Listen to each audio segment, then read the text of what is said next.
libros considerados por la crítica como pioneros en el área de estudios sobre literatura gastronómica. Como poeta, además, ha publicado 9 libros y su obra ha sido incluida en numerosas antologías.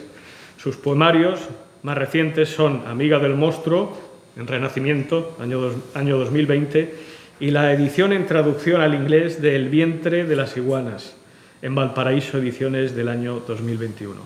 Bueno, Maripaz, tienes la palabra.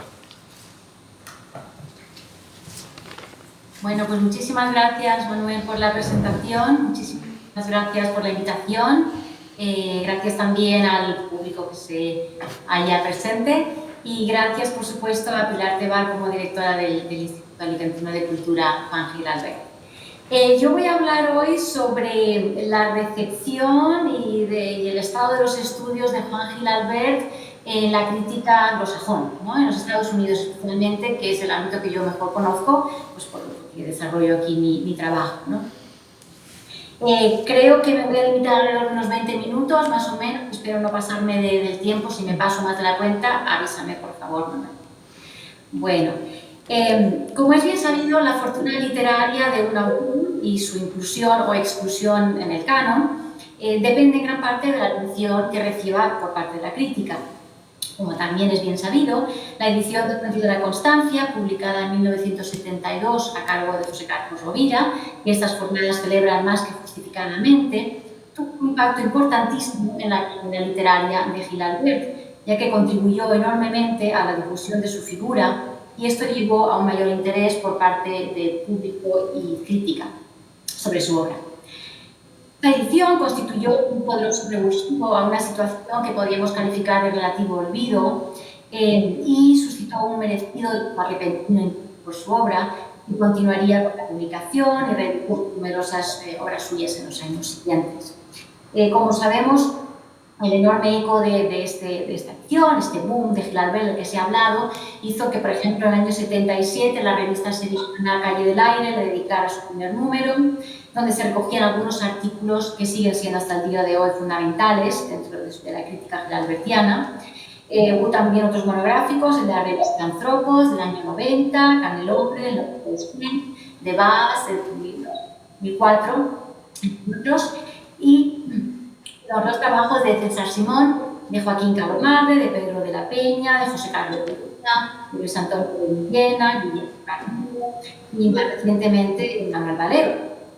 Mi propia tesis doctoral, el culturalismo de Juan Gil Albert, que tuvo la fortuna además de ver luz, de ser publicada precisamente en el instituto que hoy acoge estas jornadas, con el apoyo y guía, sobre todo en sus inicios, de José Carlos Rovira, que creo que se encuentra aquí. Yo acababa de terminar mi licenciatura en Filología Hispánica en la Universidad de Alicante, había podido disfrutar de sus clases cuando me trasladé a la Universidad de Ohio, me hice un doctorado y decidí trabajar sobre la obra de Gil Albert. José Carlos Rovira fue mi primera parada y él me ayudó con su generosidad habitual, proporcionando primeros ejemplares difíciles de encontrar, entonces, de su obra poética completa, además de otros materiales y de consejos que me fueron de inestimable ayuda. Así que hoy, además de celebrar la obra de Gil Albert, yo quisiera también celebrar y agradecer públicamente a José Carlos Rovira su magisterio y su buena fe para testigo a una generación de investigadores que hemos seguido su estela y hemos continuado la labor que inició tantos años atrás. La antología Fuentes de Constancia y la dedicación de Rovira tuvo un serio efecto dominó, podríamos decir, que resultó en un descubrimiento por parte de un crítico y un reconocimiento público, recepción de numerosos honores, entre ellos el nombramiento, sabemos, de como hijo predilecto de Gil Albert, la ciudad de Alcoy, y también grado causa de la Universidad de Alicante en 1985. Todo ello debió sin duda resultar curioso para Gil Albert, de hecho descubierto, entre comillas, habían pasado 70 años y habiendo estado labrando una carrera literaria durante décadas, que se habría iniciado en 1927 con La fascinación de lo irreal y como poeta, pues, sus primeros libros en el año 36, ¿no? En Misteriosa presencia y Candente horror.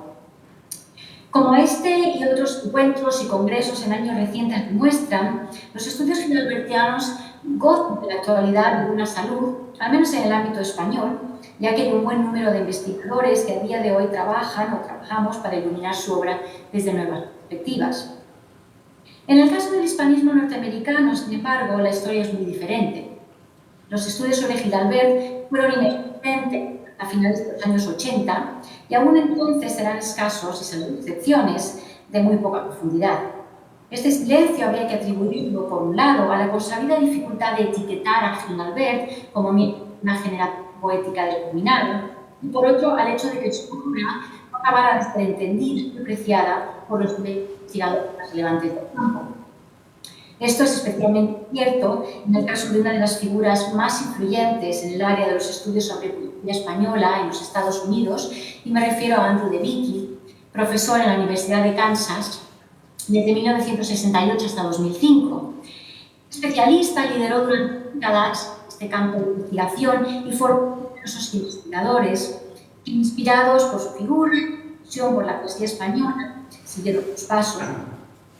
Su libro Poetry Discovery, Poesía del Descubrimiento, sobre la generación poética de 1956 a 1971, se publica en 1982, marcando un hito en el estudio de la poesía española, sirviendo de introductor en la poesía norteamericana de la obra de numerosos poetas españoles que habían venido desarrollando su lado de los años 50. Estoy pensando en José Ángel Lente, Claudio Rodríguez, Ángel González, Gloria Fuertes, entre otros. En este sentido, la poesía española tiene mucho que agradecer a Andrew de Vicky, dado que fue su pasión y su magisterio que a dar a conocer a numerosos poetas en el ámbito norteamericano, dentro y fuera del espacio. La labor de este crítico ejemplifica de manera extraordinaria, en mi opinión, el peso que puede tener una figura en los mecanismos de formación del campo. Su difusión de la obra de determinados autores se traduce en artículos, tesis doctorales, estudios monográficos llevados a cabo por sus numerosos estudiantes o discípulos. No es casual, por ejemplo, que las primeras apreciaciones críticas de Gloria Fuertes desde el ámbito académico se produjeran en Estados Unidos. Lamentablemente no fue este el caso de la poesía de Gilabert, que no parece considerar especial interés o utilidad o calidad. Así colige de sus palabras cuando en 1995 reseñaba la prestigiosa Hispanic Review la antología poética de Gilabert, editada por Guillermo Carnero en 1993. Si bien de Vicky considera que esta antología presenta una buena selección y que está meticulosamente preparada, no obstante, dirá entre paréntesis, a pesar de que Gilabert había publicado lo que considera obras importantes en prosa, dirá, y cito sus palabras, personalmente encuentro la obra de Gilabert desigual y en ocasiones redundante. La reseña de la antología no es en sí negativa, ya que hablaba de la selección de poemas escogida, el aparato crítico, pero sobre la obra de Gilabert es cuando menos ambivalente. De Vicky incluyó también a Gilabert, muy breve y superficial, en su estudio Spanish Poetry of the 20th Century, ¿no? Poesía española del siglo XX, la modernidad y más allá, publicado un año más tarde. En esta ocasión le dedica de nuevo apenas un párrafo poco entusiasta, señalando que dada su fecha de nacimiento, que da erróneamente como 1906, podría incluírsele en la generación del 27 o en la del 36. En general, parece no ser un buen conocedor de su obra, menciona el lirismo de su lenguaje, describe su poesía muy a grandes rasgos, de manera muy superficial, en detalles. En suma, resulta obvia, me parece, la poca apreciación de Vicky sobre la poesía de Gilabert, y cabe preguntarse si no perjudicó la valoración de esta en otros estudiosos, lo que ayudaría a explicar, al menos en parte, me parece, la falta de interés más o menos generalizada por abordar su obra. Esta sospecha firma en parte con la lectura de la única reseña que he podido encontrar publicada en Estados Unidos de la antología Las jornadas celebran, desde la constancia. En 1986, en la revista Hispania, se publica una reseña firmada por el profesor Santiago Dairi Tolson, que era por entonces profesor en la Universidad de Wisconsin. Se trata de una reseña altamente negativa y crítica. El ataque a la edición es sorprendente por su virulencia y también por la insistencia en denostar tanto el texto del editor y que me perdone José Carlos por traer a colación esta crítica, como la propia poesía de Gil Albert, cuya valía literaria y relevancia dentro del panorama poético español pone en tela de juicio. Si bien el crítico alaba la obra de Gil Albert, la obra en prosa de Gil Albert, calificándola de excelente y señalando que es autor de obras de prosa dedicada e indicada, su opinión sobre la poesía geralbertiana es mucho menos positiva, señalando que le parece, y cito, menos atractiva y monótona. Y continúo con sus palabras, que he traducido del inglés, la reseña estaba en inglés. Los poemas de Gil Albert resultan repetitivos al insistir en la monotonía de una sola métrica y en la obsesiva preferencia de los mismos temas, las mismas imágenes, las mismas técnicas. Ni la imaginación, ni el sentido del humor, ni la originalidad estilística de su prosa están presentes en los poemas. Lo del sentido del humor a mí me dejó un poco descolocada porque no sé si es un rasgo que señalaría en la prosa gilbertiana, pero quién sabe. Y Tolson critica duramente argumentos algo extraños, el acercamiento crítico y el cuidado del editor, aquí presente, al que acusa de ser excesivamente prolijo en sus notas y explicaciones. Y cito sus palabras: las observaciones críticas y los comentarios carecen de profundidad y prestan demasiada atención a los detalles y a explicaciones innecesarias. La atención fastidiosa del editor a detalles de escaso interés añade innecesarias notas al pie en el texto. En general, para David Tolson se trata de una edición excesiva y parece querer decir injustificada. Según sus palabras, y luego le cito, a pesar de lo que digan algunos escritores jóvenes acerca de la magistral calidad de la escritura de Gil Albert, esta edición, con su exceso de notas y comentarios, resulta desproporcionada. Quizá nos ayude a comprender la actitud de este crítico el hecho de que David Tolson fue discípulo de Andrew de Vicki, habiéndose doctorado en la Universidad de Kansas, con lo que probablemente heredara los juicios y prejuicios de su profesor con respecto a la poesía de Gil Albert.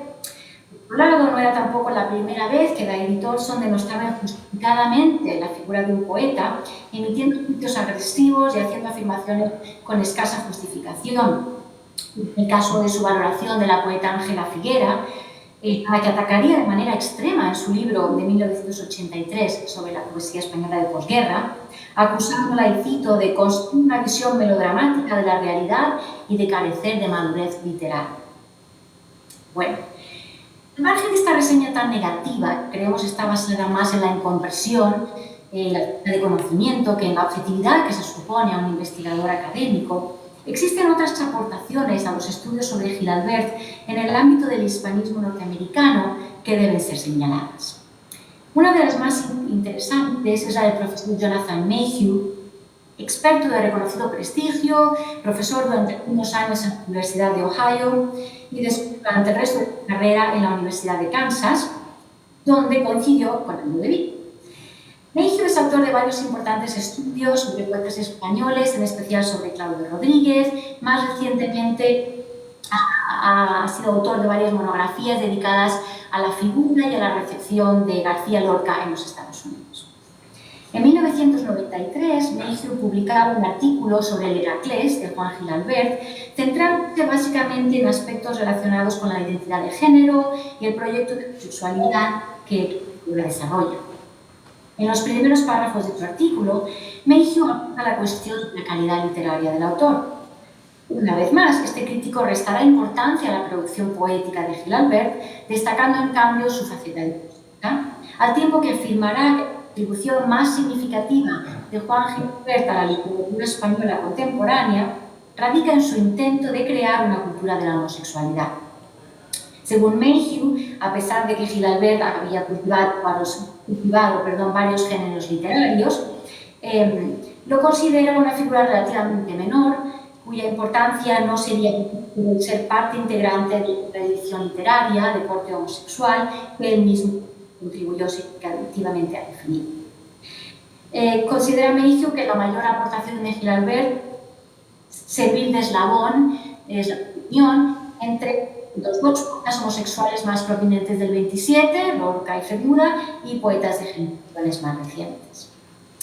Si bien es cierto que el Heraclés es un texto excepcional por muchos motivos y es el objeto de estudio, huelga a decir que limitar al autor de esta obra, dejando de lado toda su otra producción, resulta harto reduccionista, simplifica de nuevo la actitud de los críticos anteriormente mencionados.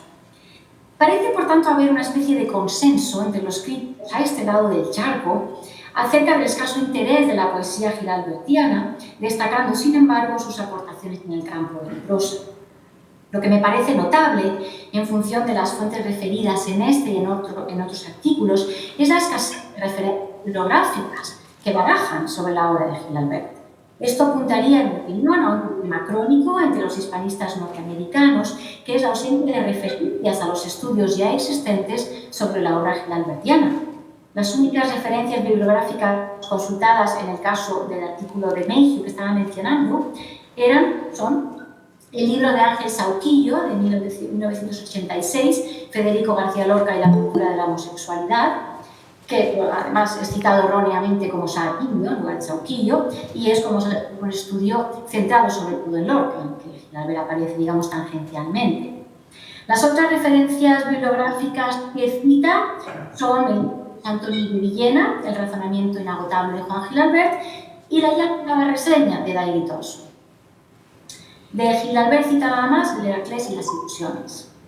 No debe sorprendernos, por tanto, que las referencias de David Tolson y la influencia y la opinión de Debicki, con quien Mayhew trabajó muy de cerca durante años, hayan contaminado y condicionado la recepción y la valoración crítica de Gil-Albert en los Estados Unidos, algo que se habría traducido en una notable falta de estudio sobre su obra y en la consideración de Gil-Albert como un poeta de segunda o tercera fila. Quisiera, sin embargo, señalar una excepción importante, destacando aquí a la primera investigadora que se ocupa de la poesía gilalbertiana en los Estados Unidos y que, en mi opinión, mejor ha sabido entender y analizar su obra. Me refiero a la profesora Carol Bradford de la Universidad de Toledo, del estado de Ohio. A ella debemos valiosas contribuciones publicadas en prestigiosas revistas académicas que, sin embargo, fueron inexplicablemente ignoradas, pasadas por alto, por los críticos que vengo mencionando. La profesora Bradford, como decía, de la Universidad de Toledo, publicó 3 excelentes artículos académicos sobre Juan Gil-Albert, el primero de ellos en 1984 y los siguientes en 1990 y 1993. Vieron la luz en revistas como Hispanic Journal, Anales de la Literatura Española Contemporánea y España Contemporánea. En su primer artículo, Bradford analiza la obra Homenajes e Improntus, estableciendo una distinción entre lo que considera las visiones de lo personal y lo universal en la poesía de Gil-Albert. Para ello, esta crítica se documenta adecuadamente, apoyándose en estudios de Leopoldo Azancot, de Francisco Pines, entre otros, pero además lleva a cabo un más que perceptivo análisis de varios textos, incluidos poemas de las ilusiones, lo que para Bradford ofrece importantes pistas en relación a las ideas estéticas del autor.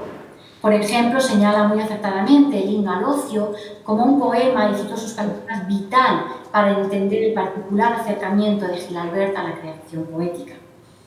Para esta estudiosa, la esencia del acercamiento estético de Gil-Albert consiste en que este poeta, y cito sus palabras, se sitúa a sí mismo dentro de un contexto cultural, se refiere al ámbito grecolatino, tamiza los aspectos más sobresalientes de dicho contexto a través de su propio subconsciente y es capaz de crear un equilibrio único en esta confrontación entre el individuo y la historia. Su propia voz es siempre inconfundible, dirá Bradford, concluyendo que, y cito, el signo del genio es precisamente este, la capacidad de moldear las propias experiencias con la reacción de uno ante ellas en una unidad artística. En 1990, Bradford publica un segundo artículo en el que comparaba la poesía de Juan Gil-Albert y la de Jorge Guillén, destacando que si bien Guillén era un poeta ya bastante conocido en el ámbito norteamericano, Gil-Albert no había todavía recibido el reconocimiento que se debía. Ella analiza lo que denomina los modos apolíneo y dionisíaco en la poesía española contemporánea y en contraposición o en contraste a las opiniones señaladas de críticos anteriores, Bradford considera que la poesía gilalbertiana merece mucha mayor atención crítica de la que había recibido hasta el momento, afirmando que estaba empezando muy merecidamente a ser considerada una voz importante en la poesía española del siglo XX. Finalmente, en su último ensayo del año 93, Juan Gil Albert, Voice in Exile, analiza la temática del exilio en la poesía de Gil Albert, el exilio, tanto el geográfico como el denominado exilio interior, de nuevo demostrando un hondo conocimiento y entendimiento de su obra, así como de la bibliografía existente sobre ella. En definitiva, los estudios de Carol Bradford son los más acertados, me parece a mí, que se han escrito por un investigador norteamericano. Además de su rigor investigativo, muestran una fascinación por la poesía del autor de Las Ilusiones, una profunda preparación bibliográfica y una sensibilidad fuera de lo común para interpretar los textos que analizan. Se trata, sin lugar a dudas, de trabajos públicos de investigación y análisis que contrastan y superan los prejuicios mostrados por otros críticos, ofreciendo una mirada trabajada y acercamientos originales, acertados e iluminadores. A la referencia a Bradford habría que añadir también los trabajos de Juan Cano Ballesta, profesor en varias universidades norteamericanas durante varias décadas hasta su jubilación. Ballesta ha escrito sobre el helenismo estético y vital de Juan Gil Albert y es autor de un importante libro, La mentira de las sombras, del año 2003, que ha contribuido en años, pues como sabemos, a dar a conocer la faceta de Gil Albert como crítico cinematográfico durante la etapa del exilio, nominando así otras facetas de su producción literaria. No quiero terminar esta presentación sin dejar de señalar que hay también menciones puntuales a Gil Albert dentro del mundo literario anglosajón, pero relacionadas siempre con la lectura de su obra desde la perspectiva queer. Se le incluyen estudios generales de literatura homosexual, como el caso de Spanish Writers of Gay and Lesbian Themes, una obra de referencia sobre la homosexualidad en la literatura, editada por David William Foster en 1939. Se le menciona también brevemente en relación al Heracles, en The Hispanic Homograph, otro trabajo que analiza la obra de los autores, más bien en el ámbito de la autobiografía y de la prosa, y siempre desde el campo de estudios de la literatura homosexual. Y más recientemente, en 2022, acaba de publicarse el libro del profesor Lukas Smuga de la Universidad de Wrocław en Polonia, que incluye en su estudio Queer Rebels, o Rebeldes Queer, ¿no? Publicado por la editorial británica Taylor & Francis en Inglaterra. De nuevo, se trata de un estudio enfocado en la prosa y no tanto en la poesía. Finalmente, apuntaría que desde mi doctorado en la Universidad de Ohio, con la tesis de Gil Albert que mencionaba al principio, he continuado estudiando su de profesora en la Universidad de Cincinnati, habiendo contribuido a publicaciones tanto en España como en Estados Unidos, con el objetivo de dar a conocer su poesía mucho más en el ámbito norteamericano. Me temo, quizá no sé si es algo positivo o negativo, pero bueno, queda mucho que hacer, me parece. Y la idea es inspirar a nuevos investigadores que se ocupen de su poesía desde este lado del charco también, ¿no? Y darle un poco más de justicia poética a la obra Gil Albertiana. Así que eso estamos, eso es todo, y muchas gracias.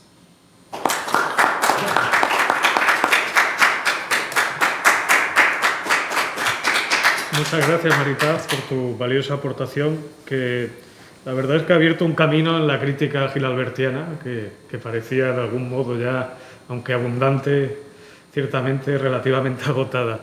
No sé, tienes una reunión, pero imagino que tendrás 3 minutos para recibir alguna pregunta. Imagino que, por supuesto, que José Carlos querrá decir, aunque sea por alusiones, ¿no? Positivas, negativas, no sé. Bueno, pues gracias, Maripaz, por lo que has dicho al principio. No conocía las reseñas y ahora me divierte. Me imagino que si la leo en el 86, no sé si me hubiera puesto a llorar, pero en fin, me hubiera preocupado. No quiero decir que efectivamente Maripaz Moreno, de la cual recomiendo el libro que ha hecho Claudia Simón recientemente, Las Cartas. Bueno, recientemente no lo tengo aquí, pero de hace algunos años.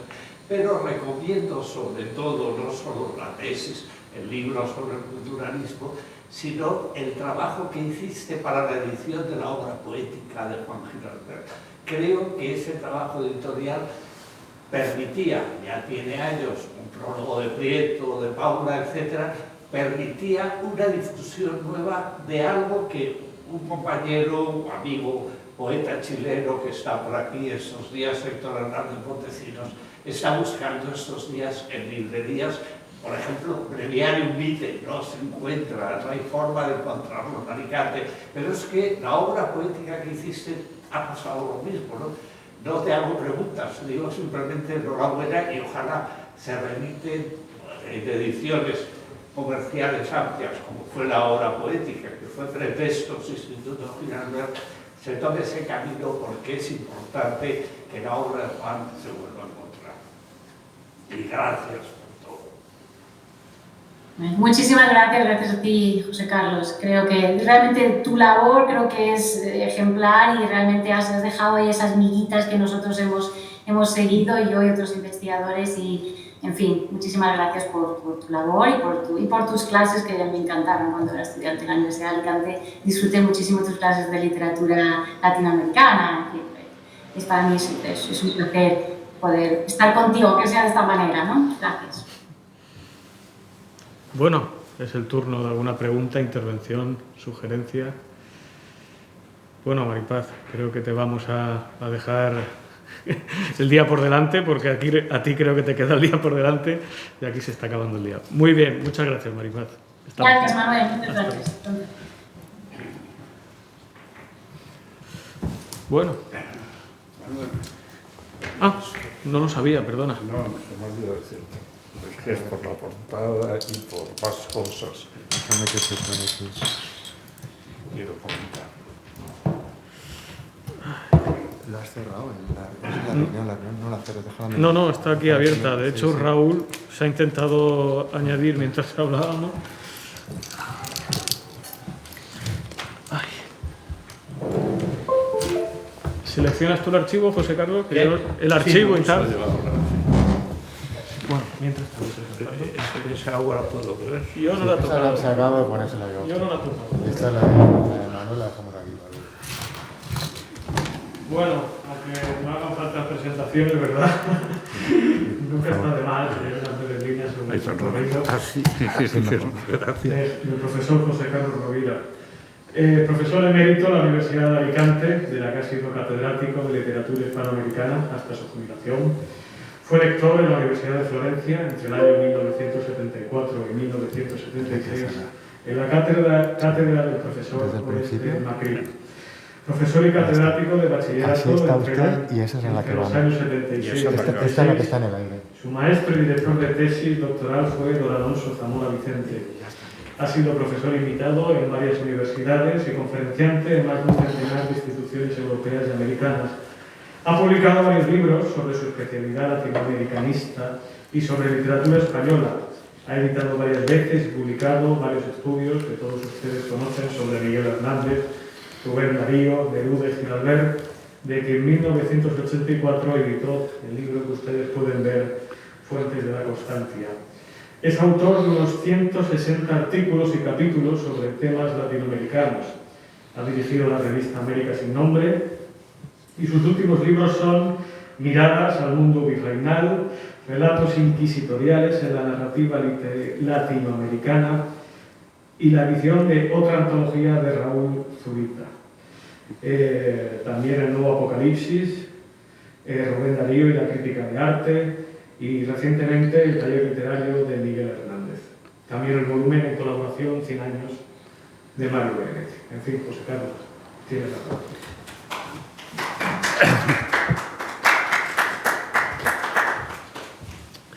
Gracias, Manuel, buenas tardes.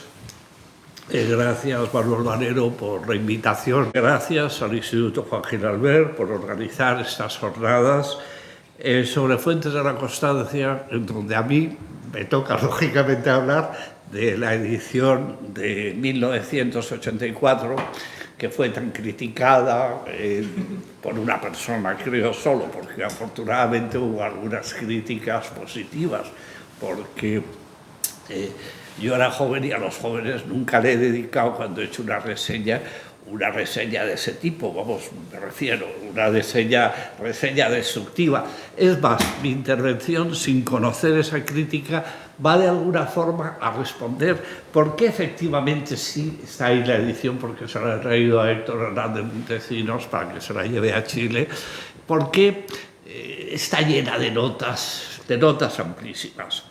Bueno, en primer lugar, fue Gustavo Domínguez, el director ejecutivo realmente de cátedra, que me invitó a preparar un libro sobre Gil Albert en la colección Letras Hispánicas.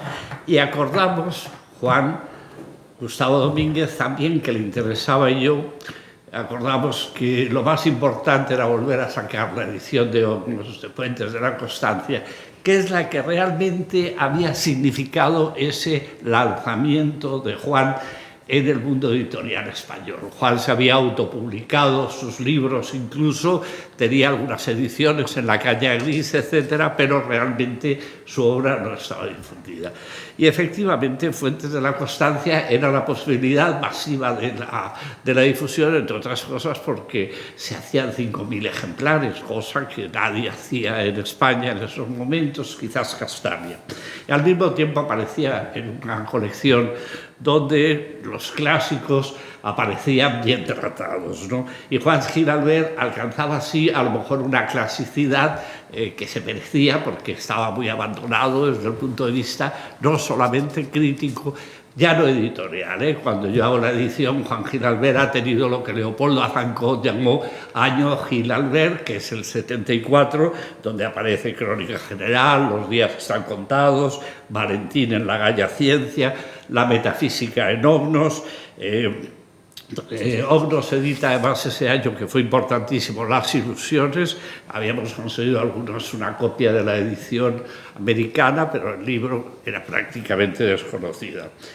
Como recordó ayer Manuel, yo supe de Gil Albert en Florencia en el 75. Es curioso que Jaime ayer recordaba a Alberti hablándole de Gil Albert. Bueno, pues a mí fue don Jorge Guillén. Jorge Guillén, ya lo contaste ayer de alguna forma, había prologado además en el 69 La trama inextricable. Hay en la correspondencia de la que hablaré ahora, que han hecho Maripaz y Claudia Simón, en la correspondencia de Gil Albert hay unas cartas preciosas de don Jorge a Juan. Juan Gil Albert dice,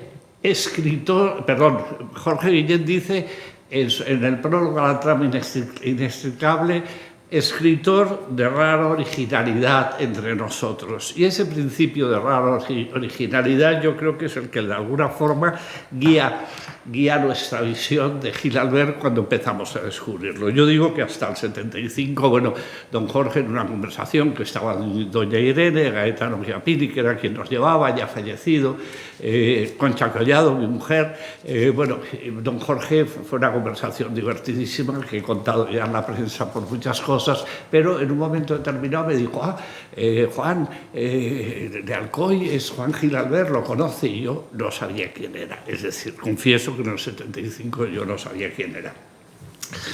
Sin embargo, 5 años después, yo ya me había escrito con Juan unas cartas por una reseña en su libro sobre Miró, etcétera, que ayer comentó. Gracias otra vez por el comentario que hiciste. Y tras un concierto de piano en el Aula de Cultura organizado por Carlos Mateo, José Domènech Parch, que es un músico valenciano, dio un concierto que se llamaba Gil Albertiana, y Juan recitó algunos poemas de su obra, y luego una cena con un poeta y amigo, Manuel Molina, con José Domènech y con Gil Albert. Y ahí es donde nos conocemos personalmente. Luego hay correspondencias, encuentros en los que además, como comentaste ayer, yo no sé si te lo había dicho, las cartas están todas dirigidas a un domicilio, y resulta que ese año yo me cambio de domicilio a donde vivo en la actualidad, con lo cual supuse que se perdieron, creo que te lo comenté, varias cartas, porque hay cartas que no tienen continuidad, y Juan siempre respondía. Es decir, hay personas, yo digo, de la grandeza de algunas primeras personas como don Jorge es que, por ejemplo, don Jorge cuando recibía cualquier cosa mandaba una carta inmediatamente, ¿no? Yo las tengo como un tesoro, como sabes, esas cartas. Luego he perdido casi todo lo demás, pero esas cartas no. Juan, a partir de aquí hay encuentros personales. A Juan lo acompañaba siempre Arturo Zavala y Paulina Sanz. Arturo y Paulina eran en esos momentos los acompañantes permanentes y yo creo que a partir del 84, que sale Fuentes de la Constancia, fue también el año en el que se renombró este instituto y se reformuló este instituto. Y ahora comentaré finalmente alguna cosa que quiero comentar. Para la obra crítica, para el aparato crítico, que ahora intentaré defender, bueno, no es que me importe, pero vamos, defender, no, explicar porque son notas muy amplias. Para el aparato crítico, yo utilicé a un crítico francés, lo utilicé no solamente para Juan, porque es un libro que sigo recomendando, Michel Boyou, que es un libro que se llama Espejos de tinta retóricas del autorretrato. Está en Europeana y en la Biblioteca Nacional de Francia el volumen, y lo sigo recomendando porque es el mejor trabajo de distinción de autobiografía y autorretrato, la diferencia principal. Decía Michel Boyou, decir que realmente la fórmula del autorretrato es: yo no os contaré lo que he hecho, pero os voy a decir quién soy. Ese decir quién soy y lo que trabajé, las cartas. Por eso ayer le preguntaba a Jaime cuando dijo una cosa que ya me terminó de alarmar más. Mi idea es que Juan, en Fuentes de la Constancia, hace una autorrepresentación de sí mismo, y esa autorrepresentación es, por un lado, autorretrato y, por otro lado, autobiografía en conexión a los 12 volúmenes, 8 habían salido cuando publicó, de prosa de Juan Gil Albert. Es decir, autobiografía que está explicada en sus volúmenes, que son los de un memorialista, pero la poesía es una concentración que en todo caso se explica a través de los textos en prosa, porque yo lo que hago es dar unas notas, lo explico ahora rápidamente, basada en los textos en prosa de Gil Albert y en la conversación con Juan, como explicaré ahora mismo.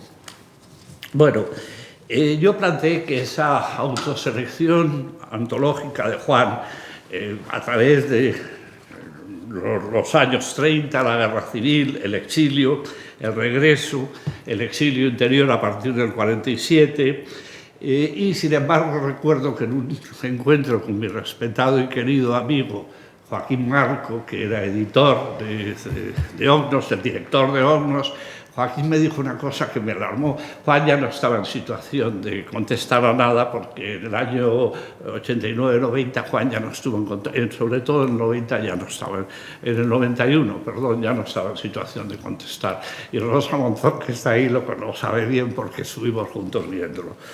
Bueno, pues cuando uno lanza esa idea y Joaquín Marco le dice: Juan presentó tal cantidad de papeles que quien tuve que hacer la selección fui yo.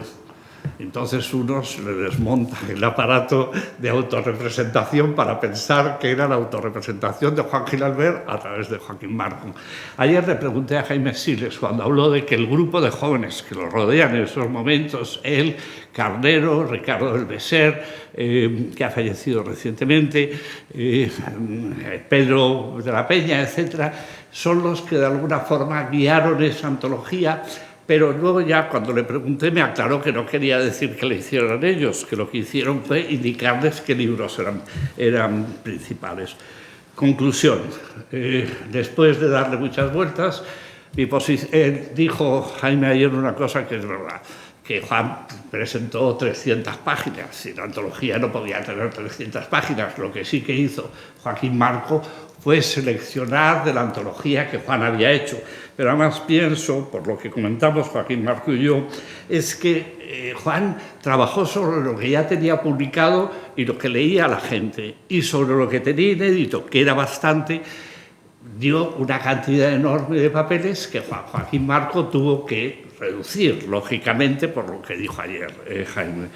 O sea, quiero decir que no estaban publicados ni migajas del pan nuestro, que luego apareció con el título de Los presocráticos. Como me ha dicho hoy Héctor Hernández Montesinos, es un libro excepcional. Diálogos elementales, Verano, ardor, paciencia, que luego cambia de título, es un primer verso, Los homenajes, que es un libro esencial, varios, los improntus, que luego se editan con los homenajes, etc. De estos textos eran inéditos y es de donde creo que Joaquín Marco haría más la selección, no de los textos ya publicados. Pero en todo caso, poemas que autorrepresentan, todo poema autorrepresenta al autor, hable o no de sí mismo, eso está claro.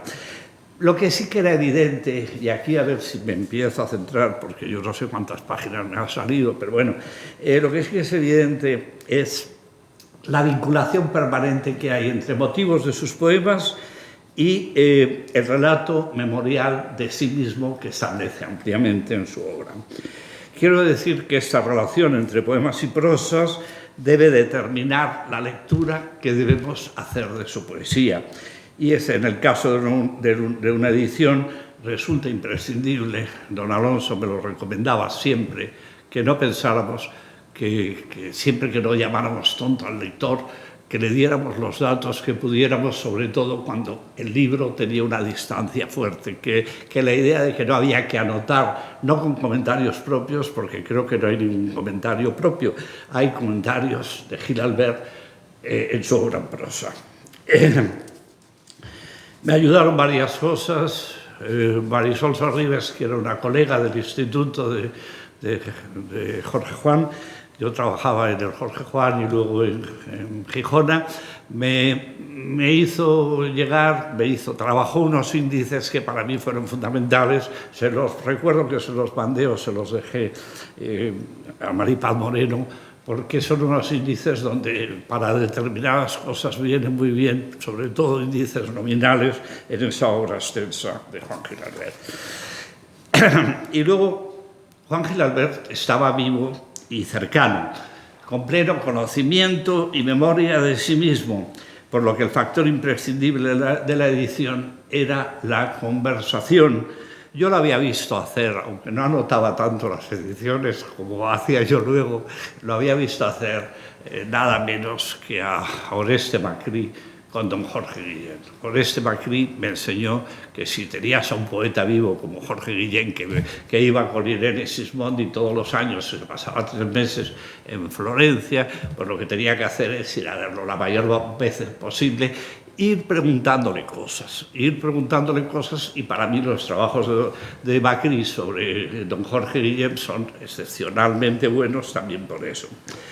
Bueno, hay varias tardes, meriendas, lo he contado en Información, una larga entrevista que se llamaba Juan Gil Albert mientras atardece, y para la edición, donde recordabas ayer que le mandé un cuestionario, que Juan me dijo, ven a verme, grabas, y le grabé, no encontré las cintas tampoco, pero están. Fueron 3 tardes donde Feli preparaba la merienda, o donde luego venía alguna vez Arturo Zavala, íbamos a cenar, Paulina también, con Juan. Por lo tanto, ese es el secreto de esas notas amplísimas que ese crítico norteamericano, que no me acuerdo quién era, pues decía que eran excesivas, etc. Y voy a poner 2 ejemplos. Por ejemplo, a un carretero que cantaba. A veces se trataba de elegir un motivo de un poema como un carretero que cantaba. Es un poema de las ilusiones, bellísimo, un texto que comienza con un ubi sunt, un hubierant realmente, construido desde el exilio hacia un pasado que ya ha quedado bastante remoto, que es el de la niñez. Es decir, desde el exilio construye una evocación de la niñez. En ella Juan evoca primero la naturaleza, preguntándose dónde estará aquella voz sonando hacia los montes por el hondo camino de la muerte, o voz inmemorial, viril gemido, que pasaban las sombras primerizas de la noche entre el polvo y los jazmines, como un dios dolorido que frecuenta la tibia tierra. Canción que solamente era acompañada por el sonido del tableteo del carro, por el sonido de tristezas que valora como nada ha traído a lo que soy yo mismo en estas horas más condensada esencia, más fulgores de destino y de sangre, que ese canto de un ser desconocido. Nada ha puesto, ni el amor, ni los libros, ni el revuelto tiempo de mi vivir, tal temple al alma, como me dio la voz sonambulesca del que pasaba en medio de las sombras. Yo le preguntaba a Juan por el poema. Cuando oigo al carretero que cantaba, esto es textual y es una nota conversacional en la edición, cuando oigo al carretero que cantaba o a los que pasan por la finca del Montsant hacia el monte y que van cantando como tarareos, describiéndolos yo como si fuera la primera vez que oigo eso. Y no pregunto a nadie lo que es, aunque yo no sabía lo que era, si era cantar, si era quejarse. Es una nota mucho más amplia porque luego Juan se lía un poco, porque Juan también todos nos liamos, y Juan a veces sobre el cante hondo, etc. Pero en fin, es una nota amplísima. Pero es que esa evocadora incertidumbre de la infancia fue la respuesta al motivo. Pero como he dicho antes, ese motivo está construido en muchos textos recurrentes que nos llevan a entender la dimensión concentrada de las sensaciones que transmite el poema. Desde el prólogo de la antología, donde el autor ha situado al carretero que canturrea junto a otros motivos como referencia a lo español en su obra, tan repleta de espacios y contenidos universales adquiridos. Pero además varias veces construye en su prosa el relato explícito del carretero que cantaba. Los textos que recuerdo son varios, por tanto. Para definir su estética mediterránea y su vinculación a Gabriel Miró en un episodio bellísimo que cuenta en Crónica General, dice: mi conquista, se está refiriendo de la estética mediterránea, no fue meritoria, estaba predispuesto. De niño en Játiva había oído, deslizándose hacia la ciudad, a través de la tapia del jardín de mi abuelo, cantar a los arrieros de paso trotador y de voz penumbrosa. Cuando un país y una cultura someten a una personalidad virgen a la presión de tales torturas de belleza, su destino está abierto herméticamente, por así decirlo. La tierra tuvo siempre para mí voz, no ya paisaje, extensión o hermosura, sino voz, alma, oscuridad, misterio. Lo hace otras veces y en las notas, por ejemplo, de este poema está el recuerdo en memorabilia, en dos fragmentos esenciales: los arrieros pasan hacia la sierra, estos hombres iban cantando, dice, en una jerga penumbrosa, una tonada lancinante. Por lo que comenta: quien les ha oído de niño sin prevención ni complicidad, inocentemente siente descender hasta su sangre algo así como el tacto de una congoja material. Desde que sigue hablando de que esto es su razón de vida, ese recuerdo ha sido parte de su razón de vida y ha sido también un trastorno. En Memorabilia vuelve sobre este argumento 2 o 3 veces. O en El ocio y sus mitos, que apareció en las Españas en México en 1946, luego apareció publicado en España, el capítulo inicial, Mis preceptores, está dedicado con amplitud a ese motivo de la voz oída en la tierra. Bueno, pues esas son las notas, es decir, claro, no es esto, pero en todo caso son los textos de Juan que acompañan y explican un poema. Y voy a ir rápidamente porque, mirad, hay algo que es importante. Conversaciones con Juan, esos días. Juan huía siempre, a veces con bromas y a veces pues Juan se enfadaba. Yo me acuerdo que Juan se enfadaba cuando alguien se ponía muy pesado, se enfadaba muchísimo. Entonces, por ejemplo, Yo un día, una de esas 3 tardes que digo que le dedicamos a conversar y a grabar, lo dejó. Bueno, pues en un momento determinado le planteé el poema Nube flotante, México, que era el primero de una serie que fue luego a parar al 3er volumen de la obra poética en la serie Varios. Aunque en Fuentes de la Constancia aparecía en Verano, Ardor, Presencia, que desapareció como título, pero quedó como primer verso del poema La Metafísica. Entonces yo le leía. Alguien me dice que me amó muy lejos, bajo otra luz flotante, aunque triste, cerca de los volcanes luminosos que el aire transparente dibujaba con un nimbo de perla. ¿Cuánto tiempo se ha deslizado ya sobre el abismo de aquellos días? Verte fue sumirme en la negra emboscada lujuriante que tu país urdió. Cuánto cansancio despierta en el recuerdo, tantas horas sin libertad, acechando ansiosamente que surgieras cual sol por una esquina que todo lo entristece, y cuántas noches que solo las poblaba la distancia que te ligaba a mí. Bueno, pues luego le leí México de los Improntus, que cierra la antología. Yo ya la conocía porque Juan lo anticipó 3 veces, un relato suyo que se llamaba Tobello del Amor, que es un homenaje a México y que es una historia personal bellísima, ¿no? Con un retrato de Tobello, muchacho joven. Tobello es un mito también, no lo cuento porque es un mito náhuatl. Él había avanzado capítulos de ese tema, pero no había publicado el libro porque el libro no apareció hasta el 89. Le leía yo entonces, pensemos en mañana nutriéndonos de ayer. Es del poema México de los Improntus, que cierra la antología. Tu cuerpo lejos, con tu mechón oscuro sobre el alto paredón de tu frente, también rosa, a la sombra pausada de ti mismo. Y yo sin ti, y sabiéndome en el mundo apenas con el tiempo necesario para herirme y huir. Vivir es cometer esos errores que nunca humanamente se reparan. Y cuando terminé, Juan me cortó, como nunca me había cortado. No, sobre eso nunca te voy a hablar. Y entonces, un silencio. Juan, por supuesto que su vida personal la mantuvo siempre con ese nivel de discreción absoluta. Y además le molestaba cuando publicó Tobello. Algunas personas, bueno, no voy a decir quién, pero sacaron libros absolutamente centrados en un tema de Juan. Era un tema esencial, el homoerotismo en Juan, la homosexualidad era un tema esencial.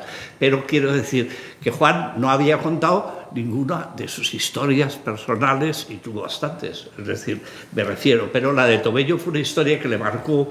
Ha publicado ahora Maripaz Moreno y Claudia Simón las cartas que aportan más contenido a los poemas, porque Juan redescubre a Tobello, se escriben y bueno, creo que el tema está dentro de algo que comentábamos. Juan Gil Albert ha hecho siempre, fue además de un valor absoluto. En el 75 publica Heracles y va a hacer presentaciones públicas de Heracles. Y en Alicante presenta Heracles 3 años después, o 4, ¿no? En un acto muy pequeño también. Entonces resulta que Juan ha hecho una defensa pública de una manera de ser, como plantea en Heracles, pero desde luego él no quería que nadie contara la historia y desde luego odiaba las revistas del corazón. No les voy a entretener con otros poemas y motivos, porque además no quiero pasarme, yo quiero cortar en el momento que sea. Aunque en cualquier caso, eso es lo que explica las abundantes notas, textos de Juan y algunos recuerdos que fueron imprescindibles para mí y que están reflejados en este libro que me editó Rosa Monzó, que está ahí, y que están reflejados en la entrevista del periódico Información que recojo aquí al principio, que se llama Juan Gil Albert mientras atardece, pero están reflejados en muchas cosas. Hay un día, bueno, un momento, es que tenía algo que contarles. Bien, hay un momento que Juan para mí fue esencial, Fuentes de la Constancia, tiene la dedicatoria por primera vez del poema Alicante a mi nombre, me lo dedica a mí. Y antes estaba dedicado, en la primera edición de Fuentes de la Constancia, a mí me lo dedican la obra poética completa, en el 81 me llega ese poema, ¿no? Y entonces, bueno, pues luego estuvo dedicado a X en homenajes improntus y luego aparece con mi nombre, que para mí fue pues una emoción. Vino a comer con Arturo, estábamos Concha, Arturo, Paulina en casa. Y yo estaba cocinando, porque yo cocinaba muy bien en esa época, fui cocinero antes que fraile, y entonces cocinaba muy bien la comida italiana que a Juan le encantaba. Y además hay una foto, que de esas que a cualquier día aparecen, pero yo estoy con un gorro de cocinero con Juan y Arturo y Paulina. Bueno, pues me llegó este poema, era un poema antiguo, no era nuevo, que apareció en Poesía, libro que llevaba un título de los Tristia de Ovidio, Carmina manu trementi ducere, escribir los versos con manos trémulas, y entonces me llegó con la... Es que claro, lo he puesto en desorden. Me llegó el manuscrito y para mí fue una emoción. Y voy a decir por qué creo que me lo dedicó, y es porque yo a veces soy muy pesado y me dijo, Juan, venga, te voy a dedicar eso, vaya, te calles ya. El poema dice, vi a un carretero erguido sobre el carro, conduciendo su recua somnolienta por la solana blanca. Bajo, lejos, brillaba el rumoroso mar azul, arriba el luminoso cielo azul, y lento el polvo, lento como seda, lo dejaba pasar más dulcemente que a una nube o una sombra. El tableteo hacía más sonora la mañana en su magno silencio, y solo un cuervo o la listada urraca removían con un breve latido inesperado la paz del algarrobo sobre el Siena del Pegujal. Se olía fuertemente de pronto a mar, de fondo a monte firme, a ese olor de tomillos irritados bajo el sol torrencial del mediodía, y el hombre aquel, erguido como Atreida, que consumió su casa y ahora es siervo, iba pespunteando el campo grande con su aguja de oro. Y yo insistía en un lugar. Yo trabajaba en el Instituto de Gijón y llevaba a la gente y leía este poema y decía, es que solamente puede. Bajo, lejos, brillaba el rumoroso mar azul, arriba el luminoso cielo azul. Se olía fuertemente de pronto a mar, de fondo a monte firme, a ese olor de tomillos irritados bajo el sol torrencial de mediodía. Para mí era la carrasqueta mítica donde en el fondo está el mar, el olor de tomillos, el cielo azul, etc. Pero yo creo que Juan, para que no le diera más la data, porque yo era que llevaba a la gente allí, he llevado hasta hace poco a gente y les he leído el poema porque digo, es que el olor de tomillos no lo oléis, pues sí. Bueno, está el mundo griego, lo que hablaba ayer Jaime, que es un tema esencial, el mundo griego y clásico, que en fin, en todo caso, es un tema que no voy a desarrollar ahora.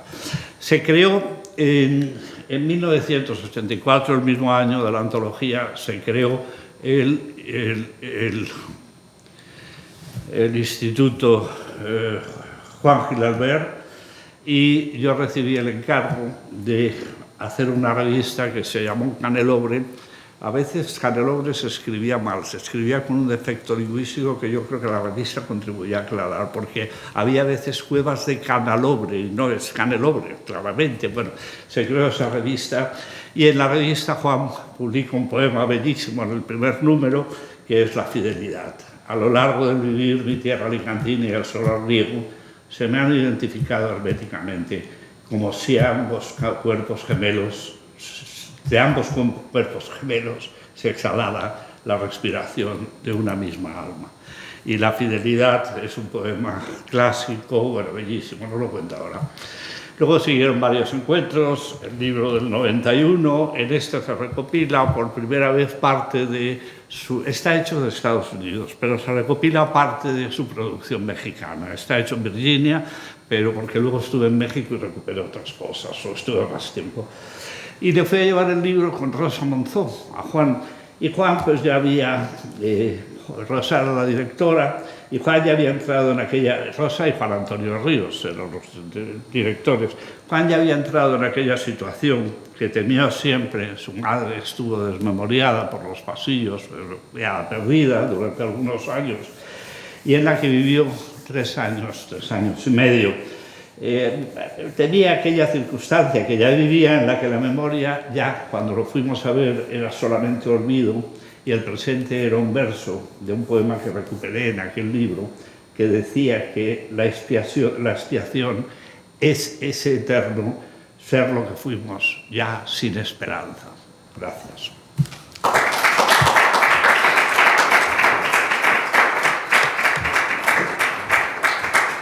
Me porta bien, ¿eh? Me porta bien. Muchas gracias, José Carlos, por la deslumbrante exposición también de un testimonio de excepción, como dijimos ayer en Jaime Gil. Me ha venido a la memoria que la conferencia que dio Juan Gil Albert en vuestro homenaje en la UNED, en el seminario del 81, que precisamente hace una conferencia que titulará El caos y habla de la Carrasqueta y de cómo vio el mar por primera vez.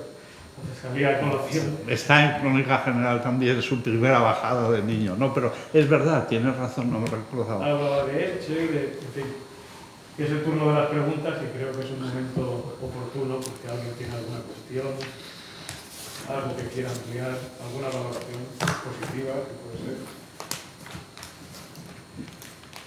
Bueno, pues nada, Ahí, Héctor. Bueno, primero agradecer nuevamente a José Carlos por su generosidad intelectual, por ser alguien que abre, ¿no?, esta poética, esta autoría.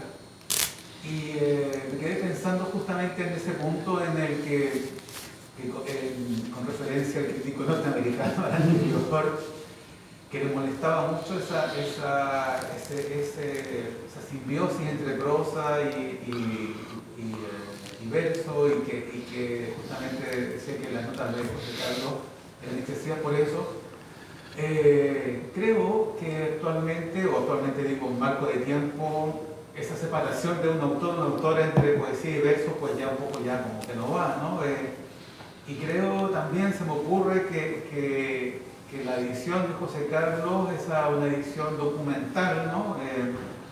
En el sentido de que dialoga con el autor y convierte la obra en un documento literario, cultural, testimonial, y sobre todo permite quizás, ¿no?, trabajar ya o pensar la idea de poética que nos separa el verso y la prosa, por ejemplo, ¿no? Al pensar la poética de un autor, una autora, y que un poco yo trabajé en mi tesis, bueno, y todo eso también que José Carlos fuera parte de la comisión, pero en el sentido de eso, ¿no?, de que pensar las poéticas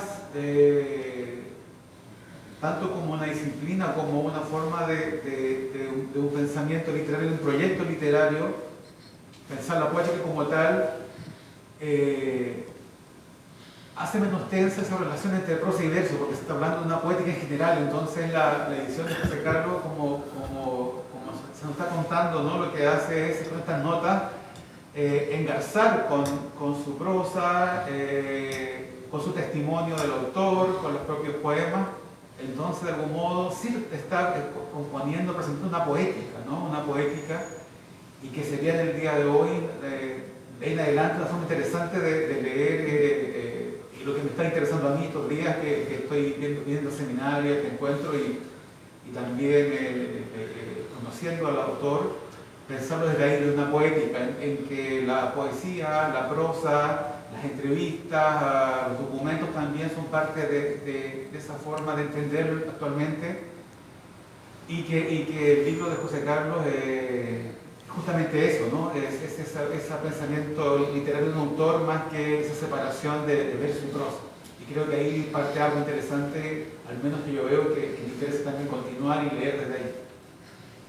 En primer lugar, me pongo en el punto de vista del crítico y por qué renunciar a un material del que uno dispone a una edición que va a tener un alcance que ha llegado hasta hoy. Y en segundo lugar, que parece un oxímoron que un señor de Estados Unidos, que tendrá pocos datos sobre un autor, renuncie a una anotación que pueda aportarle precisamente esos datos que desconoce, ¿no? Entonces, pues bueno, desechemos la crítica y quedémonos con otras cuestiones. Yo, gracias Héctor, somos muy amigos, por eso siempre.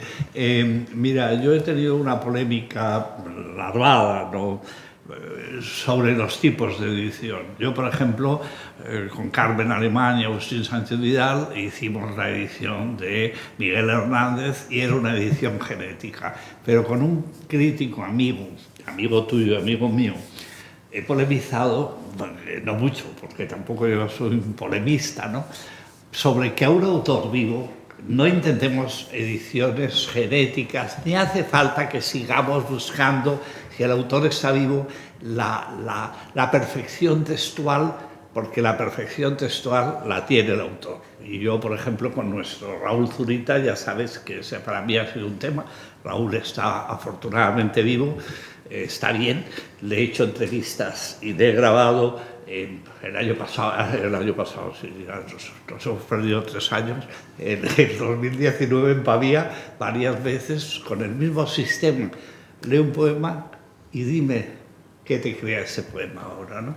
¿Por qué? Porque la edición para un autor vivo puede ser esa, y además yo creo que al menos la riqueza de un autor vivo es uno de lo que no podemos perdernos nunca. Yo con nuestro querido Raúl lo practico continuamente, el preguntarle, yo le voy preguntando a todo el mundo. En fin, de acuerdo, puede salir la poética de esa conjunción y desde luego a los autores vivos yo siempre digo, no hablar de ediciones genéticas para un autor vivo, porque luego llega el autor y te lo cambia, que eso ha pasado, sabes que ha sido, bueno, pues una de las cosas, pero en fin, no lo cuento porque es una tontería.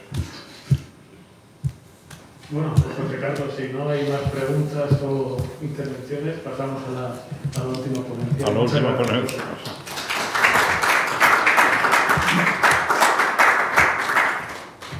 Ahí, espera. Me voy a quitar esto. Pero no lo saques así. No lo saco así. No, Tienes no, razón. no te lo Pues mira, pues si se te borra un día algo. Sí, no, se me ha pasado.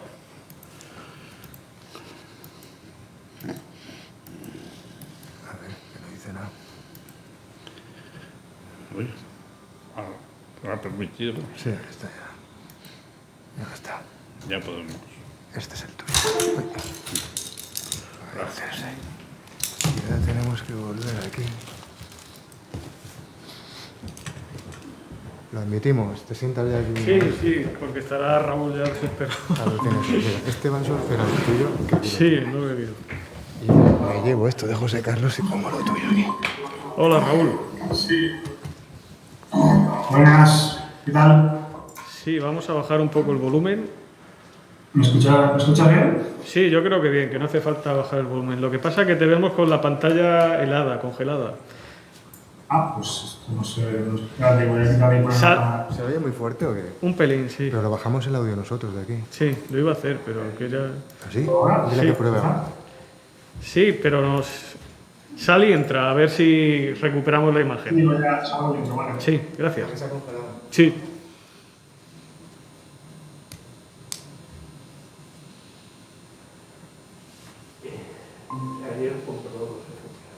A ver, ahora sí, ahora sí. Ahora sí. Bueno, pues nada, Raúl, vamos a presentarte y cuando te ceda la palabra apagaremos el audio para que nos acople el sonido, así que no nos escucharás.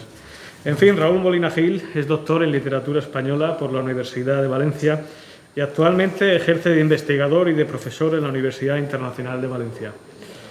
Entre sus líneas de investigación destacan la poesía española contemporánea, la literatura de la guerra civil, la didáctica de la lengua y la literatura y también la teoría de la literatura fantástica.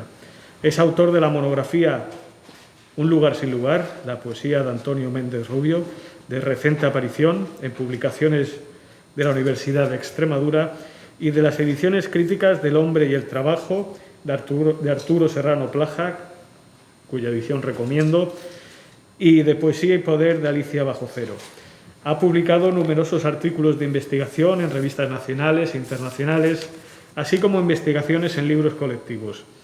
Es autor del poemario Idiomas de la Sangre y editor de las antologías Lecturas del Desierto, antología y entrevistas sobre poesía actual en España, No sé sino en la herida, antología de poetas líquidos, y Entre los poetas míos, antología de poesía contemporánea de tema medieval en España.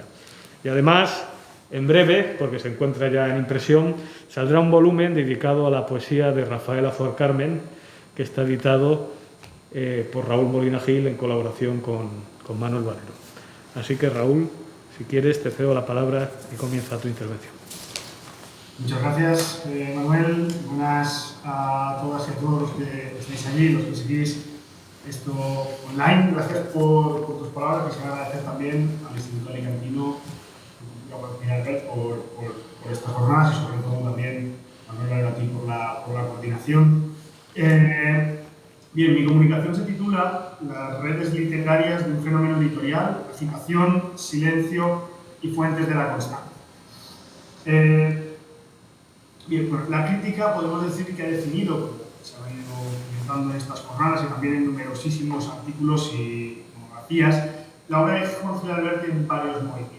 Podríamos hablar de un primer movimiento, aquí he tenido por bien llamar agitación, que se inicia aproximadamente en el año 27 con la publicación de La fascinación de lo real, que se prolonga hasta su regreso a España en el 47. Comienza entonces una etapa, entre comillas, esto de silencio, al menos de silencio público, aunque evidentemente no creador, que se prolongaría hasta su eclosión con Fuentes de la Constancia en 1972, de la cual conmemoramos el 50 aniversario. He hablado después de José Carlos Rovira, saber de lo que estamos hablando. Aunque esta etapa de silencio es cierto que es variable, porque se publican algunas obras en Madrid, por Rial, por ejemplo, como Medita su corriente y Concertar es amor. Alguna edición después, como intento de una catalogación valenciana o Contra el cine. Y finalmente, Poesía en 1961. Unas ediciones que, como precisamente señalaba el profesor Rovira en uno de sus textos, de circulación reducida, ¿verdad? Asistimos, por tanto, desde el 47 a un repliegue interior en su domicilio, del que Juan Gil Albert decía, en la Crónica General, cito, mi casa era mi mundo, el mundo. De ella lo he extraído todo. Casa con paredes de cristal abierta al confín. Especie de invernadero, pero con tormentas. En una cita tantas veces referenciada. En esos años de vivencia en la Valencia de la dictadura, apenas unos pocos conocieron o reconocieron, al menos a Juan Gil Albert.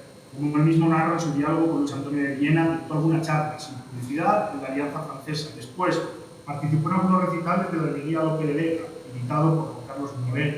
Y allí, un padre jesuita que dijo, esto es lo más importante que hay en Valencia, y que lo invitó también a dar en algunas conferencias, en algunas lecturas en un centro universitario jesuita. En sus propias palabras fueron todo un texto. En resumidas cuentas, estamos en este momento a las puertas de la publicación de Fuentes de la Constancia, pero debemos volver al inicio para rastrear de alguna forma esas redes literarias del fenómeno editorial. Los primeros pasos de Gil Albert, bien sabido, se dan en los años 20, desde un vídeo literario en provincia de Alicante, y después también cuando conoce en Madrid a Gabriel Miró, a quien dedicaría su estudio en 1931, y después a González Duarte.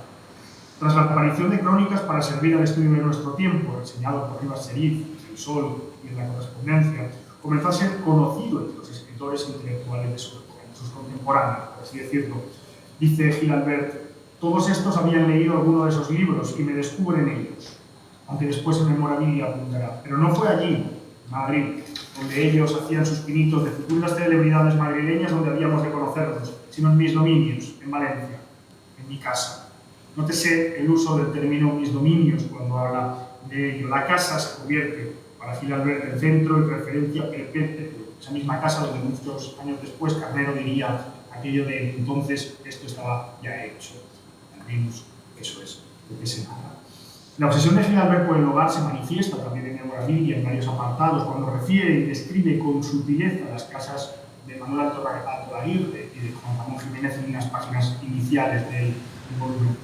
El primero en llegar a su domicilio en Valencia, junto a Gil Albert, fue Sánchez Barbudo, quien también refiere esta historia en Ensayos y Recuerdos y la ubica entre el 34 y el 35, cuando viajó a Valencia con las misiones pedagógicas.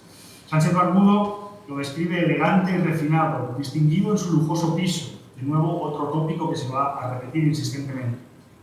Tan distinto, afirma Sánchez Barbudo, al resto, que vivía a contrapelo, el resto vivían, dice Sánchez Barbudo, a contrapelo de su familia. Gil Albert no lo hacía. En Memorabilia, Gil Albert refiere esta visita y la descripción que de él dice Gil Albert sobre Sánchez Barbudo. Como novelista que va recogiendo clichés, mostraba el mío con la frescura del hallazgo reciente. Aparecía yo entre espejos y divanes pálidos, seguramente con un anillo en la mano quichanesca. El propio Sánchez Barbudo narra que en la primavera del 36 Gil Albert marchó a Madrid, donde conoció al resto del grupo, Dieste, Plaza, Azcoaga, Serrano Plaja, así como algunos señeros escritores del 27, a Juan Ramón Jiménez, Juan Neruda.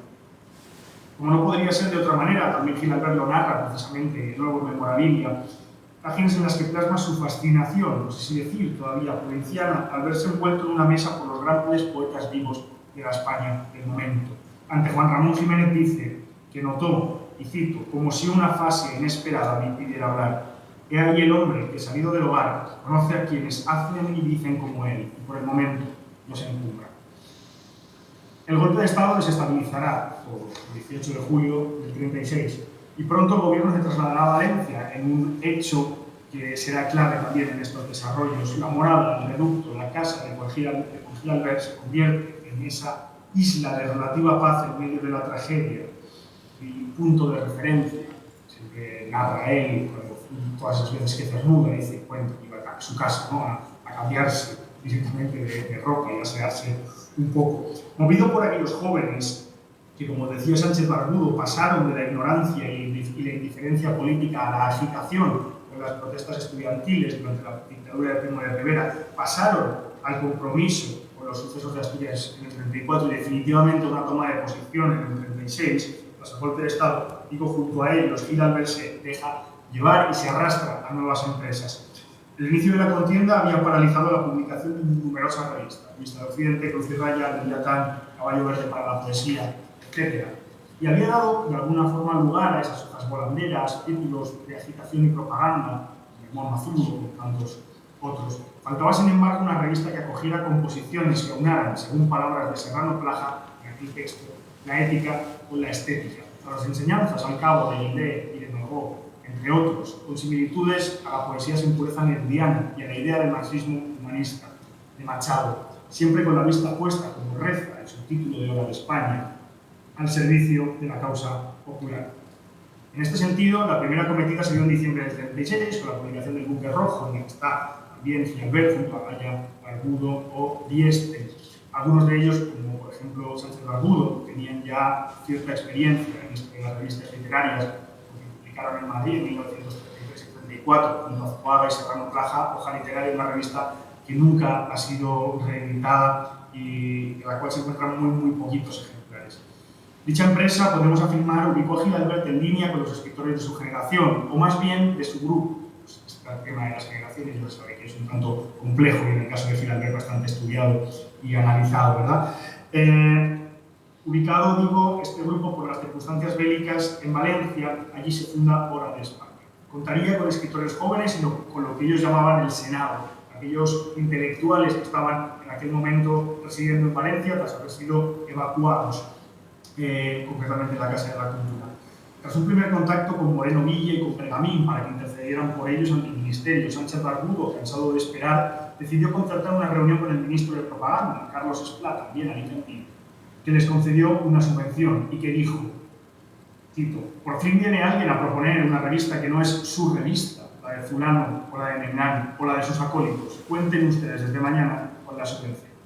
Sánchez Barbudo ejerció de secretario de una revista que siempre recogió desde el número inicial en enero del 37 composiciones de Antonio Machado, como maestro general y generacional de los poetas de su tiempo, y como maestro reclamado. No se reclama a Juan Ramón Jiménez, no podía realizarse en aquel momento a Juan Ramón Jiménez, era defensor no de esta poética, de la Torre de Marfil, de que Carlos Neruda y tantos otros también, Serrano Plaja, junto a obras en esta revista de otros muchos poetas, más allá de su consejo redactor, conformado aproximadamente por Dieste, Barbudo, Gaya, Gil Albert, Serrano Plaja y María Zambrano, algunos cambios puntuales y añadidos. Sánchez Barbudo ejerció de secretario nominal, aunque las gestiones eran compartidas sin ningún tipo de duda, En 1938, cuando Barbudo se incorpora a filas, delega la labor en Gil Albert, directamente desde el número de enero del 38, el primero publicado en Barcelona. Otro punto fundamental, evidentemente, en este desarrollo poético de Gil Albert Clinical es el Congreso de Escritores Internacional de Escritores celebrado en Valencia en el 37, con el que Gil Albert ejerce de anfitrión y organizador, junto a otros muchos. Voy a pasar un poco por encima de esto por falta de tiempo, que convendría también detenerse en este tipo de acercamientos, pues es muy relevante para entender el desarrollo de todo el mundo. Su participación en Hora de España, su trabajo en el Congreso, íntimamente relacionados, no son hechos baladí en la trayectoria vital y poética de Gil Albert, sino que marcan un recorrido que, de no haber sido por esta participación, probablemente hubiera sido muy distinto. Podríamos preguntarnos y hacer un poco de literatura ficción, si hubiera exiliado a aquel joven de buena familia, un tanto ajeno a las políticas en el momento, ¿cómo hubiera evolucionado su obra? ¿Habría tenido esa marca del compromiso tan patente en sus nombres ignorados? Son preguntas evidentemente sin respuestas, pero que marcan de alguna forma la importancia que tiene el grupo en el desarrollo de Gil Albert. Recordemos que precisamente es en la editorial Hora de España, donde es publicado en 1938, Son nombres ignorados. Ese aunar ética y estética en las composiciones, haciendo trizas la corona de Juan Ramón Jiménez, como afirmara Serrano Plaja en un texto que bien podría afirmar el resto de compañeros del grupo, o como también se deja entrever y se afirma de alguna forma en la ponencia colectiva, se aprecia en los poemas de candente horror recogidos en Fuentes de la Constancia. El poeta escapa de su torre de marfil y crea una poesía que, tras la senda nerudiana, se aleja de la pureza y muestra, cito esas primeras páginas de Caballo Verde para la poesía, gastada como por un ácido por los deberes de la mano, penetrada por el sudor y por el luto. El gesto surreal de candente horror y el recurso al versículo beben mucho de Residencia en la Tierra, en un momento en que Neruda se había convertido, por así decirlo, en símbolo creador durante estos años de búsqueda de un lenguaje poético comprometido. Recordemos que aunque Gil Albert es algo mayor que sus compañeros más inmediatos, que compañeros del grupo, quizá también parte de ese valor generacional del que hablábamos, comienza su andadura poética en el 36, con este que nos presenta, su andadura poética, digamos, en forma de libro, ¿no? Candente Horror, por su parte, anticipa la masacre bélica española al inspirarse en el auge del nazismo, bien indica el profesor Rovira en su edición. No en vano, en La huella del espíritu, y los Fuentes de la Constancia. El título remite con cierta facilidad al Geist alemán, reclamado por el nacionalsocialismo, se cierra con una pregunta dirigida a un tú ausente ante rastreable. La pregunta dice: ¿qué harán con vuestro resplandor feroz cuando sepan mañana que quisimos hablarnos y no dejasteis sobre las bocas más que el impacto armado de vuestros pies? La respuesta quizás se halla en las siguientes composiciones recogidas, que son nombres ignorados, inspiradas en su mayoría en los sucesos bélicos. El poemario aúna la lucha social, como sucede en Palabras a los muertos, con la intimidad de la que emerge el perdido sosiego tan Gil Albertiano. Así se muestra en La elegía, una casa de campo, escrito tras la ocupación de la casa familiar del Sal de Alcoy, con claros tintes virgilianos. Dice el poeta sobre este: escrito en plena guerra, no era ya un romance como muchos otros, ya no es la voz patriótica, es la irrenunciable poética de la intimidad que, dadas sus raíces, puede hacerse sentir en no importa quién. El hecho se mitifica, el hecho concreto, la ocupación de la casa se mitifica, alcanza la entidad universal del dolor común, la pérdida de la morada, la muerte de la patria, de la infancia, si se quiere. Es también la caída del país en manos de los golpistas, lo que abre la composición a una lectura, si se quiere, alegórica. El ego, dice Gil Albert en la Fuente de la Constancia, se combina, de alguna forma, con el populus. A nivel vital, fue junto a los del Grupo Hora de España con quienes marchó al exilio. En los primeros días de febrero del 39 nos encontrábamos Dieste, Barbudo, Gallo y Gil Albert en un pueblecillo al pie de los Pirineos, referencia Sánchez Barbudo. Cruzaron la frontera el 9 de febrero, acabaron en San Ciprián, de donde salieron, gracias a la intervención de Waldo Frank, en esa anécdota en la que llevan días buscándolo, ¿no?, hasta que aparece una persona allí con un papel donde están escritos los nombres de una serie de personas. Ese individuo no puede entablar conversación con el resto de las personas que hay en el campo hasta que se acerca precisamente Sánchez Barbudo, que sí que entiende el francés y ve que son sus propios nombres, los nombres de los del Grupo Hora de España. De nuevo, un detalle fundamental, pertenecer al grupo. ¿Para qué? Para salir del campo de concentración y ir a la Merigot, finalmente, ¿no? Aquella casa de campo de Richard Bloch, en la que Gil Albert de nuevo encontró un remanso de paz y de lirismo. Un grupo de amigos dice: hizo un viaje a París, pero yo no quise ir. le dice Alexandre de Villena, y luego continúa. Pensé que París está siempre ahí, pero esta casa de campo, esta vida de lujosidad vegetal, con las lilas que yo recogía e iba dejando por todas partes, en el restaurante, en la peluquería, eso posiblemente no lo iba a volver a tener. Emerge así de nuevo la imagen del Gil-Albert meditativo e introvertido, aquella que tantos, Dieste, Sánchez Barbudo, por ejemplo, dejaron entrever en sus textos sobre el escritor alicantino, que también presente esa imagen en el razonamiento inagotable. Sería interesante, lo adelanto, un estudio comparado de los poemas, de los escritos elaborados por los miembros del grupo, precisamente en la casa de campo. Recordemos que Serrano Plaza le dedicó un pequeño dossier poético, precisamente titulado Poemas a la Meripot, y que no está recogido en ninguno de sus libros, aunque sí en la edición que realizó José Ramón López García de sus escritos, pues debe exhibir. Digamos, para concebir este estudio, ¿no? De qué formas existe ese traslado de una poesía, como diríamos, de guerra a una poesía de la huida. Llegó entonces el exilio mexicano, el 13 de junio del 39, sabemos, entra al puerto de Veracruz en Sinaya, donde viaja junto a Gaya, Varela, Sánchez Barbudo, etc. El hogar, la casa, se aleja y se antoja necesaria la búsqueda de esa paz perdida que tardará en volver, mientras intenta lidiar con cierta incapacidad para la gestión de los asuntos vitales. Dice Sánchez Barbudo en un texto no demasiado, en un texto de ensayos y recuerdos, que no deja de todo un buen lugar a veces a Gil-Albert, pero dice: él parecía más desterrado y desasistido que todos los demás, y era sin duda el que menos dinero ganaba. No hacía nada, salvo ser paseante en cortes, que fue siempre su vocación, y escribir poemas. Gracias a Octavio Paz por la 40 y posteriormente participará en el romance Marchará, finalmente un Máximo José Cán en la Argentina, tras un viaje por Latinoamérica, donde queda plasmado en algunos poemas recogidos también en Fuentes de la Constancia, como Los Viajeros, La Bonanza, o El Recuerdo. En esa época escribió Las Ilusiones, precisamente ese volumen, fundamental para Gil-Albert, como demuestra la amplia selección de poemas recogidos en Fuentes de la Constancia, mientras que de los anteriores poemarios hay un total de 12 composiciones, en este caso encontramos 20. En varias de ellas se muestra un detalle fundamental para entender el fenómeno que supuso la antología, lo helenístico, de lo que habló el profesor Siles el otro día, y que no es,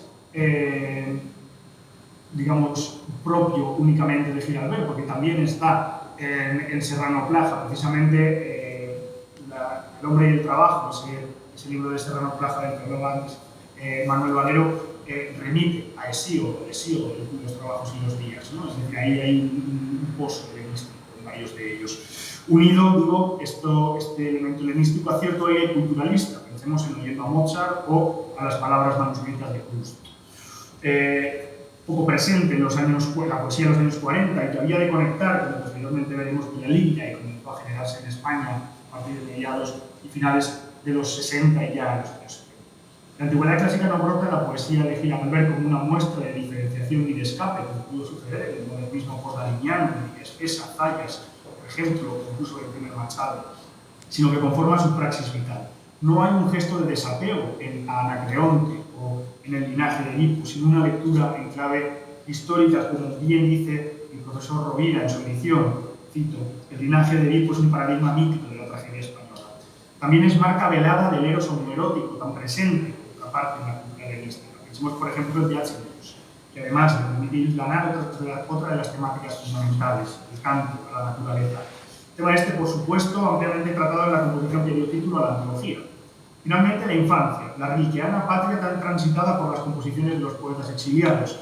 Así sucede en A un carretero que cantaba, que bien se ha citado, que remite a ese recuerdo infantil en la casa de la Sátiva, y el recuerdo en general, también de un tiempo pasado de bonanza, plasmado en el lujo, donde leemos sus versos: polvo y terciopelo, son hoy tristes, hermanos, que se aman, ese lujo perdido de alguna forma.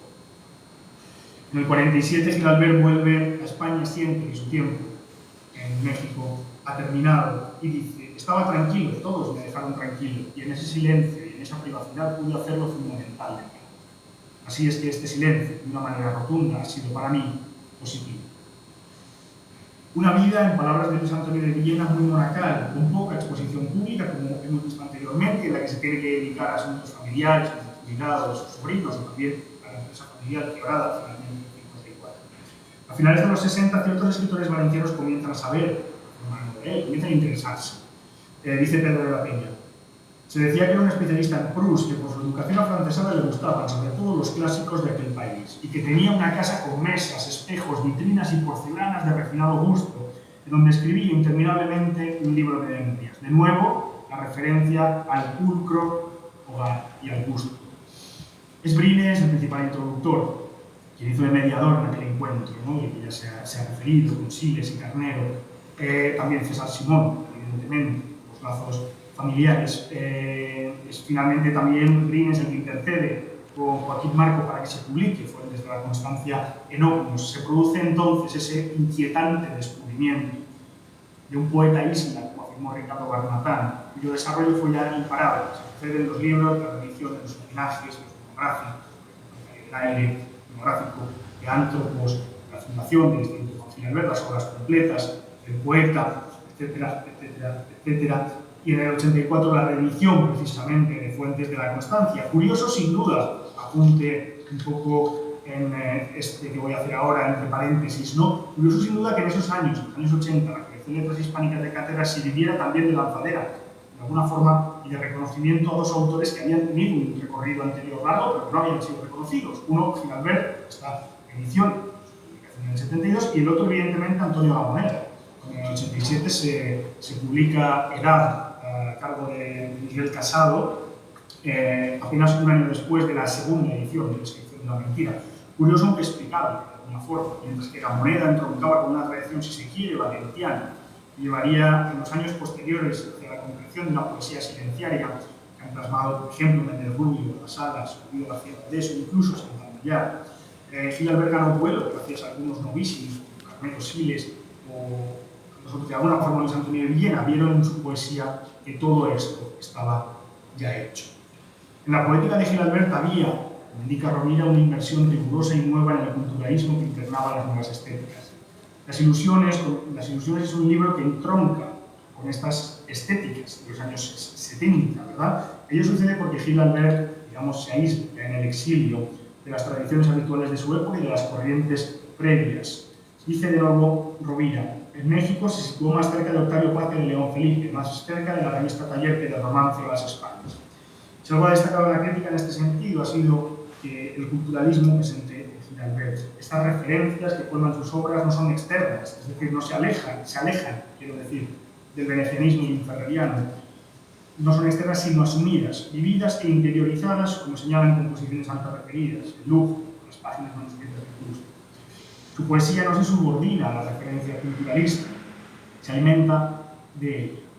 No cabe hablar de escapismo como sí sucedía y sucedió en buena parte de las políticas de los 70, pero sí que cabe hablar, por tanto, de algún nexo de unión. Cabe preguntarse por qué tanta atención a Gil Albert, por qué tanto reclamo. Es casual que el ejemplar 110-111 de Antropos, dedicado a Gil Albert en 1990, cuente también con un dossier sobre los novísimos.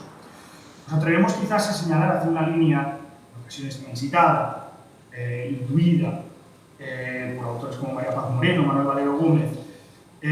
Si atendemos a la antología fundacional de Castellero, los novísimos, evidentemente, los novísimos poetas españoles, podemos recurrir a un término que en ocasiones se nos utiliza, de la retórica de la ruptura que plasma el crítico catalán en el prólogo de la obra. En este prólogo plasma una divergencia, una ruptura con todo lo anteriormente creado en lengua española, es como una enmienda a la totalidad. Esa ausencia de asideros quizá pudo ser la causa.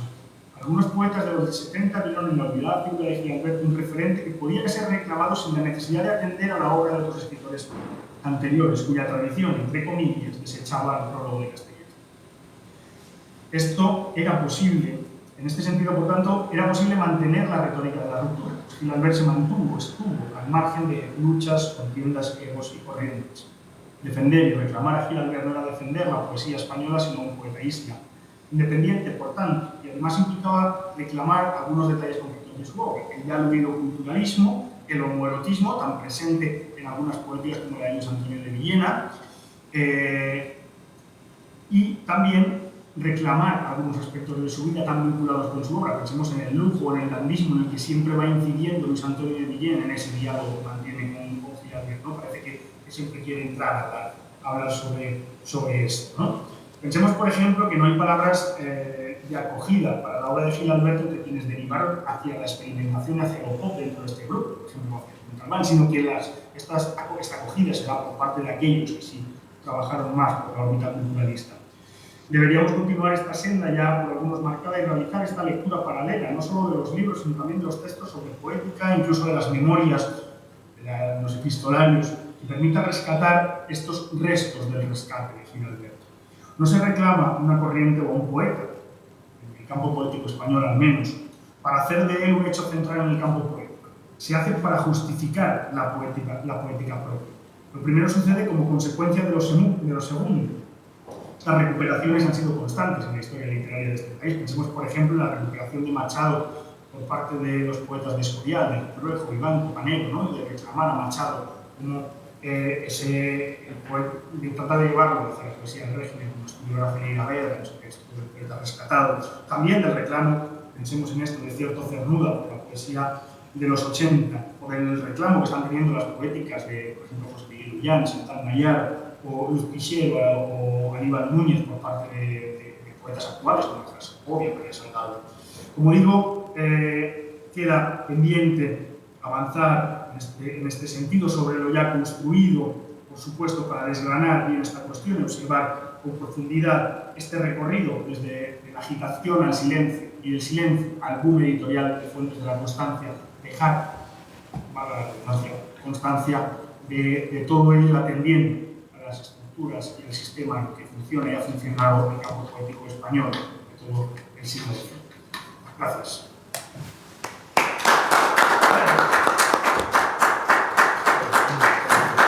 Muchas gracias.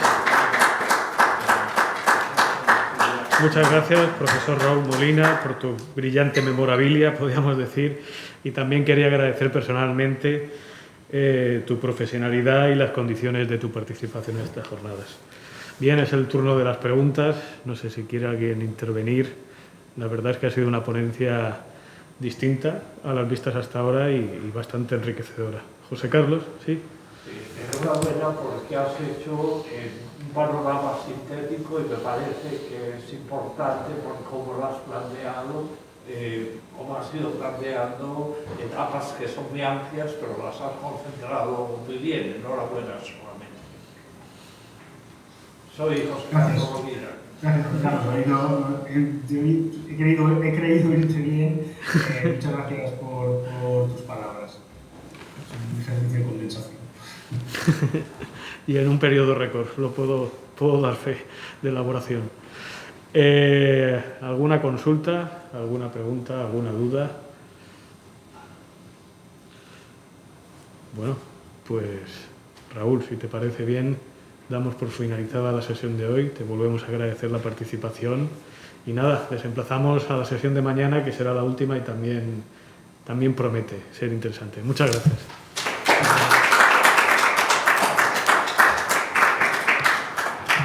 Hasta luego. Hasta luego.